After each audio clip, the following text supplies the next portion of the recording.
Hello guys, good morning. स्वागत छ फेरि आज तपाईँलाई नयाँ भिडियोमा होइन।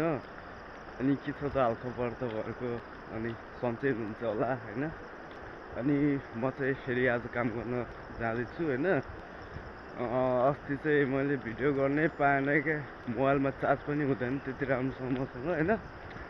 अनि सो सरी भन्छु तपाईँहरूलाई।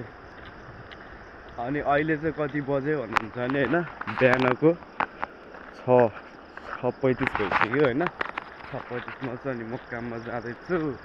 मेरो ग्याङहरू गइसक्यो, मेरो साथीहरू होइन। अनि म चाहिँ आज झन् छिटो आऊ है भनिरहेको, झन् ढिलो भइदियो क्या आज झन्। जुन बेला छिटो आऊ भनेको हुन्छ होइन, त्यही बेला ढिलो हुन्छ क्या। अनि देख्न सक्नुहुन्छ मेरो पछाडि यो मकैहरू अब असार साउन पनि लाग्न लागिसक्यो। अब ठ्याक्कै रोपाइ मस्तले हुन्छ। अनि हेर्नु सक्नुहुन्छ बिहान 6 बजेको भ्यू कस्तो छ त साथीहरूलाई। अनि यस्तो भ्यू चाहिँ कुनै जिल्लामा पनि पाइँदैन क्या, सब यो रामेछाप जिल्ला मात्र हो क्या यस्तो भ्यू चाहिँ गाइस। बुझ्नु हो नि होइन, के बुझ्नु भएको नि त ल। यस्तो खतरा छ गाइस, बुझ्नु हो नि।